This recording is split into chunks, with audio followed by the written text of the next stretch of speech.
కాళేశ్వరం ఒక పనికిరాని ప్రాజెక్టా లేకుంటే తెలంగాణ సాగునీటి రంగానికి మేలిమలుప? ఈ కాళేశ్వరం ప్రాజెక్టు మీద కాంగ్రెస్ బీఆర్ఎస్ వాద ప్రతివాదాలు ఏంటి? ఈ విషయాలు తెలుసుకోబోయే ముందు మన ఫోర్త్ ఎస్టేట్ ఛానల్ ని సబ్స్క్రైబ్ చేసుకోండి. సో నిన్న మనం రెండు విషయాల గురించి తెలుసుకున్నాం. ఒకటి, ఆ ప్రాజెక్టు కట్టిన అప్పటి బీఆర్ఎస్ ప్రభుత్వంలో ఉన్న ఇప్పుడు బీఆర్ఎస్ ఏమంటుంది, అట్లాగే అప్పట్లో ప్రతిపక్షాలు ఇప్పుడు అధికార పక్షమైన కాంగ్రెస్, అట్లాగే మరో ప్రతిపక్షం బీజేపీ, ఇవి ఏమంటున్నాయి అనేది నిన్న ఒక రెండు విషయాల గురించి తెలుసుకున్నాం.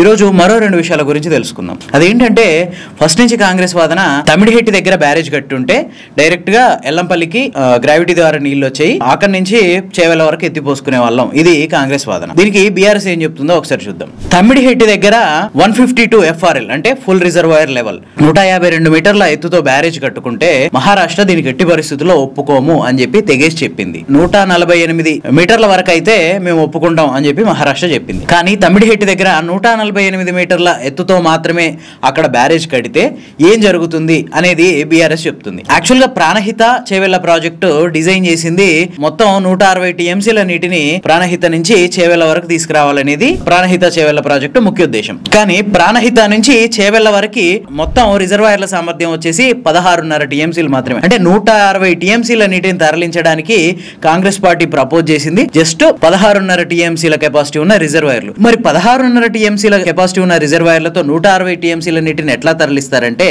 అప్పట్లో కాంగ్రెస్ ప్రభుత్వం ఏం చెప్పిందంటే, పంట పండిన రోజులు పంపులు ఆపరేట్ అవుతూనే ఉంటాయి, ఏ రిజర్వాయర్ లో నీటిని నిల్వ చేయము, జస్ట్ ప్రాణహిత నుంచి నిరంతరం ఎత్తిపోసుకుంటూ పంట పొలాలకి నీళ్లు ఇస్తాం. ఇది ప్రాణహిత చేవెళ్ల ప్రాజెక్ట్ లో ప్రపోజ్ చేసిన పని.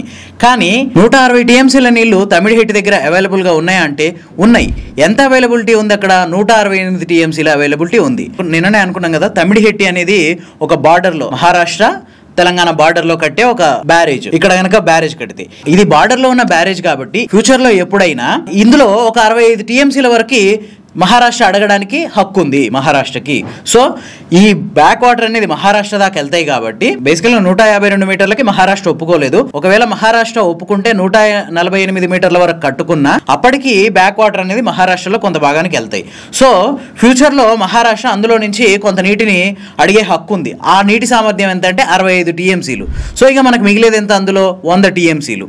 ఈ 100 TMCల్లో ఏ ప్రాజెక్ట్ లో అయినా, ఏ డ్యామ్ లో అయినా, ఏ రిజర్వాయర్ లో అయినా ఇన్ని TMCలకి ఇంత ఆవిరి రూపంలో వెళ్ళిపోతాయి అని చెప్పేసి ప్రాజెక్టు కట్టేనాడే ఒక లెక్క వేసుకుంటారు. దాని ప్రకారం 165 TMCలకి 20 TMCలు ఆవిరి ద్వారా, వేస్టేజ్ ద్వారా వెళ్ళిపోతాయి. సో అక్కడ మనకు మిగిలింది ఎంత? 80 TMCలు. 160 TMCల కెపాసిటీతో ప్రాజెక్ట్ ని డిజైన్ చేసి 80 TMCల నీటిని ఎట్లా సర్దుతాం? సో తమ్మిడిహెట్టి దగ్గర బ్యారేజ్ అనేది సెంట్రల్ వాటర్ బోర్డు కమిషన్ చెప్పింది ఏంటంటే, అక్కడ 160 TMCల నీళ్ళే అవైలబుల్ గా ఉన్నాయి, మీరు లెక్కలేసింది 168 TMCలు. ఈ 160 TMCల్లో కూడా మహారాష్ట్ర ఫ్యూచర్ లో 65 TMCలు అడగొచ్చు. సో మీకు మిగిలేది ఏముండదు. మీరు ఈ ప్రపోజ్ చేసిన ప్రాణహిత చేవెళ్ల ప్రాజెక్టు 160 TMCలకు ఏదైతే ప్రపోజ్ చేసిరో దీనికి ఇది షూట్ అవ్వదు అని చెప్పింది. దానివల్లనే తమ్మిడిహెట్టి నుంచి మేడిగడ్డకి బ్యారేజ్ ని మార్చినాం అనేది బీఆర్ఎస్ వదన. అంతేకాదు, ఒకసారి ప్రాణహిత చేవెళ్లలో పంపులు తిరగడం ఆగిపోతే మళ్ళీ ఆ పంపులు బాగైందాక ఏదైనా టెక్నికల్ ఇష్యూ వచ్చినా, లేకుంటే వర్షాలు సకాలంలో వరద లేకుండా పంపులు తిప్పడం ఆపేసినా ఆ పంపులు బాగై లేదా పంపులు తిరిగేదాకా మళ్ళీ రైతాంగం వెయిట్ చేస్తూ ఉండాల్సిందే. నీళ్ళ పారకం అనేది ఉండదు. సో ఒకవేళ పంపులు పాడయి ఓ నెల రోజుల పాటు నీటిని సరఫరా చేసుకోలేకపోతే అప్పటికే ఆ నీటి మీద ఆధారపడి నాట్లు వేసుకున్న రైతులు నిండా మునుగుతారు. సో మరి దీనికి ప్రత్యామ్నాయం ఏంటి? వరద వచ్చిన టైంలో ఆ నీటిని ఎత్తిపోసుకొని ఒక ఎత్తైన ప్రదేశంలో నిల్వ చేసుకొని ఆ నీటిని గ్రావిటీ ద్వారా పొలాలకు తరలించడం. సో దీనివల్ల రైతాంగానికి ఎటువంటి సమస్య లేకుండా పంట పొలాలకు నీళ్లు అనేది వెళ్తుంది. సో మరి దీనికి బీఆర్ఎస్ ముందు అన్న ఆప్షన్ ఏంటంటే, ఈ 3 దశల్లో మేడిగడ్డ నుంచి 48 మీటర్ల ఎత్తుకి 3 దశల్లో నీటిని ఎల్లంపల్లికి ఎత్తిపోసుకొని అక్కడి నుంచి మిడ్ మానేర్ నుంచి మల్లన్న సాగర్ నుంచి రంగనాయక సాగర్, కొండపోచమ్మ సాగర్, ఇట్లా ఎత్తైన ప్రాంతానికి నీటిని తరలించి అక్కడి నుంచి నిరంతరాయంగా రైతుల పంట పొలాలకు నీళ్లు అందించడం. సో దీనికి అనుగుణంగానే 4-5 ఎత్తైన ప్రదేశాల్లో భారీ రిజర్వాయర్లని బీఆర్ఎస్ ప్రభుత్వం నిర్మించింది. సో దీనివల్ల ఏంటంటే, నదిలో వరద వచ్చిన రోజులు ఈ నీటిని ఎత్తిపోసుకొని ఆ రిజర్వాయర్లలో నిల్వ చేసుకుని ఒక 45 లేదా 50 రోజుల్లో విపరీతమైన వర్షాలు ఉంటాయి. ఆ టైంలో నీటిని ఎత్తిపోసుకొని ఈ రిజర్వాయర్లలో నిల్వ చేసుకొని అక్కడి నుంచి రైతాంగానికి నిరంతరాయంగా నీళ్లు ఇవ్వచ్చు. ఇది కాళేశ్వరం ద్వారా సమకూరే ప్రయోజనం అని చెప్పి బీఆర్ఎస్ చెప్తుంది. ఆ తర్వాత కాంగ్రెస్ లేవనెత్తుతున్న మరో వాదన ఏంటంటే, ఇంత పెద్ద భారీ రిజర్వాయర్లు అంటే ఎట్లాంటి నది లేదు, ఎట్లాంటి వాగు లేదు, ఉట్టి డ్రై ఏరియాల్లో చుట్టూ కట్టతో భారీ రిజర్వాయర్లు, మల్లన్న సాగర్ అయితే 50 టీఎంసీలు, కొండపోచమ్మ సాగర్ అయితే 16 టీఎంసీలు, రంగనాయక సాగర్ 16 టీఎంసీలు, ఇట్లా భారీ రిజర్వాయర్లని ఎట్లాంటి నది లేదా వాగు లేని చోట ఎట్లా నిర్మిస్తారు, ఇది ఎట్లా పాసిబుల్, దీనివల్ల భవిష్యత్తులో సమస్యలు వస్తాయి అని చెప్పేసి కాంగ్రెస్ వాదన. దీనికి బీఆర్ఎస్ ఇచ్చే సమాధానం ఏంటంటే తెలంగాణకున్న ఆప్షన్ అదొక్కటే. ఎందుకంటే నదులు అనేవి కింది నుంచి పారిపోతున్నాయి. ఫర్ ఎగ్జాంపుల్ నది గ్రౌండ్ ఫ్లోర్ నుంచి వెళ్తే తెలంగాణ ఉన్నది ఫస్ట్ ఫ్లోర్ లో. ఎప్పుడైనా కింది నుంచి నీళ్లు పైకి ఎక్కాలంటే ఖచ్చితంగా లిఫ్ట్ తప్పనిసరి.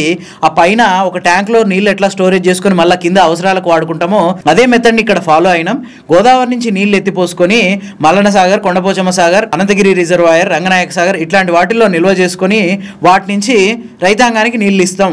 ఇది మేము కొత్తగా అనుకున్న పద్ధతి ఏం కాదు. యాక్చువల్ గా నదుల మీద కట్టిన రిజర్వాయర్లలో పూడిక అంటే సిల్ట్ శాతం అనేది విపరీతంగా ఉంటుంది. ఇప్పటికే శ్రీశైలం, నాగార్జున సాగర్ ఇట్లాంటి ప్రాజెక్టుల్లో విపరీతంగా పూడిక వేరుకుపోయి అక్కడ ఒక్కొక్క రిజర్వాయర్ ఆల్మోస్ట్ 100 టీఎంసీల కెపాసిటీ తగ్గిపోయింది. కానీ ఈ ఆర్టిఫిషియల్ రిజర్వాయర్ల వల్ల అంటే నదులు లేదా వాగుల మీద కాకుండా ఎత్తిపోసిన నీళ్ళని ఒక ఎత్తైన ప్రదేశంలో నిల్వ చేయడం వల్ల ఈ సిల్ట్ సమస్య అనేది దాదాపు ఉండదు. మామూలు నదుల మీద కట్టిన రిజర్వాయర్లతో పోలిస్తే 99% సిల్ట్ సమస్య ఎత్తిపోతులతో కట్టిన రిజర్వాయర్లలో తగ్గుతుంది. ఎందుకంటే నదులు వాటి ప్రవాహ మార్గంలో వచ్చే అన్ని రాళ్ళని, గుట్టల్ని, కొండల్ని, చెట్లని ఇట్లన్నింటిని ఒరుసుకుంటూ వస్తూ ఆ పూడికనంతా తీసుకొచ్చి ఆ రిజర్వాయర్లలో మేటాస్. కానీ అందులో ఉన్న నీళ్ళని మనం ఎత్తిపోసుకొని ఒక ఎత్తైన ప్రదేశంలో నిల్వ చేసుకోవడం వల్ల ఎత్తిపోతల్లో రాళ్ళు, రప్పలు, ఇసుక లాంటి చాలా తక్కువ మొత్తంలో వస్తాయి. మామూలు నది మీద కట్టిన రిజర్వాయర్ తో పోలిస్తే ఈ ఆర్టిఫిషియల్ రిజర్వాయర్లలో పూడిక శాతం అనేది 99% తక్కువగా ఉంటుంది. ఈ ప్రయోగాలు ఓన్లీ మనం కొత్తగా చేసింది ఏం కాదు. ఇప్పటికే అమెరికా, కెనడా లాంటి దేశాల్లో ఇట్లాంటి ఆర్టిఫిషియల్ రిజర్వాయర్లు ఏర్పాటు చేస్తున్నారు. అట్లాంటి వాటిని స్ఫూర్తి తీసుకునే మనం ఇక్కడ ఈ రిజర్వాయర్లు కట్టినాం. ఇది బీఆర్ఎస్ వాదన. సో చూసాం కదా, ఈరోజు మరో 2 వాద ప్రతివాదాల గురించి తెలుసుకున్నాం. కాళేశ్వరం ప్రాజెక్టులో మరిన్ని వాదనలు, ప్రతివాదనలు ఏంటి అనేవి నెక్స్ట్ ఎపిసోడ్లో మళ్ళీ తెలుసుకుందాం. అంతవరకు ఇలాంటి మరిన్ని మంచి విషయాల కోసం మా 4th Estate ఛానల్ని ఫాలో అవుతూ ఉండండి.